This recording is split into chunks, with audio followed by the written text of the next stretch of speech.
So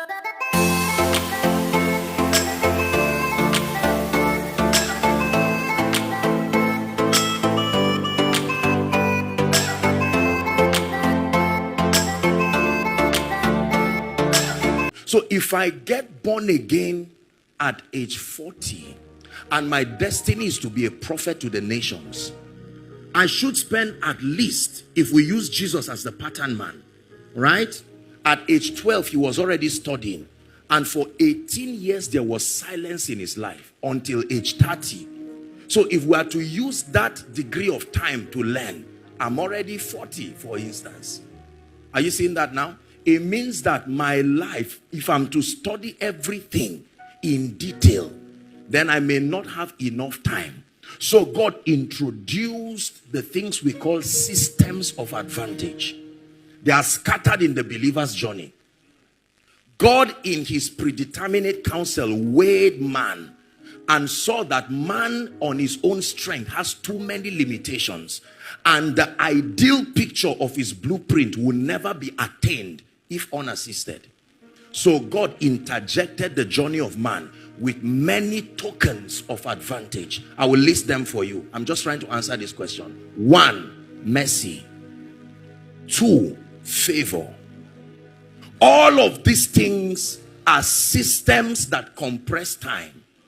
That means if a woman who has been barren for 6 years, even if that woman is now healed, if she's to give birth according to the sequence, the order of life, is going to be 9 months, then you may space for 2 or 3 years to rest. Are you seeing that now? So she has to spend an extra 9 years. So God gives her triplets.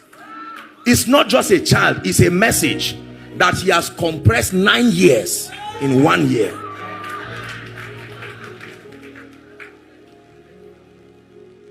There are different systems of time redemption.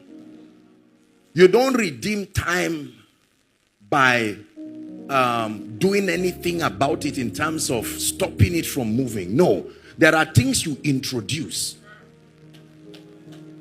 Are we together now? It's very important. One of the tokens of advantage over time is the power of prophecy. Now listen very carefully. You see, the realm of the spirit is like, if you know a movie director. Now listen very carefully. The realm of the spirit is like a script, but no time is attached to them. Are we together? Scripts of possibilities that reflect the will of God and his counsel, but no time is attached to them. It is part of the ministry of the prophetic to allocate the timings for their manifestation. That means if I have been delayed so that what should happen to me 10 years was delayed, the prophetic can reach out and shift that scene to my future to make it happen. So the Bible says to appoint unto them that mourn in Zion. These are systems of advantage. It is on this strength that the Bible, Paul speaking by the intelligence of the Spirit, he said, for we know that all things. In other words, no matter what your disadvantage is, that means if I lose my father and my mother, according to the progression of human existence, I'm already disadvantaged. There is something they represent that cannot be easily replaced. So I will have to search by the intelligence of the Spirit what system of advantage has been provided to remedy these kinds of constraints. There has to be something in God's economy that can play the role of a father.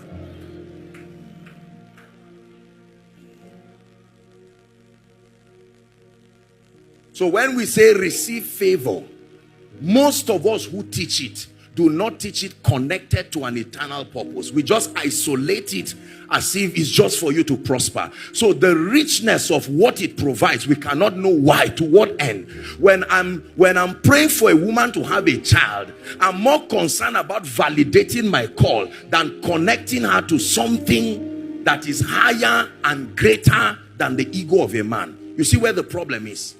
Yes. They are called systems of advantage. This is why in a meeting like this, The Holy Spirit comes not only to bless people, but when the atmosphere is set, one of the things he does is you have to reach out to people and find the various constraints in their lives and supply different dimensions that can help accelerate them. So it's possible that we're seated here, and while you are listening to the word, you are supposed to be doing something that will move your life. He's not an irresponsible person. He knows you should be in your shop now, and he knows that your sales of this night should at least be 100,000. So you are sacrificing 100,000 to hear him. There is a system in his economy that will make what you will get tomorrow 1 million. And he tells you, you see, the justice of God has played out. So you never feel afraid when you are in his presence, because you know that when you are in his presence, the more you wait, you run faster. It's a technology in the spirit that every time you want to run, the secret is to wait on the Lord. Was it not said that they that wait upon the Lord, they will what? Mount up with wings. We have systems of advantage. The one who designed this system is intelligent enough. He factored the limitations of this entity called man.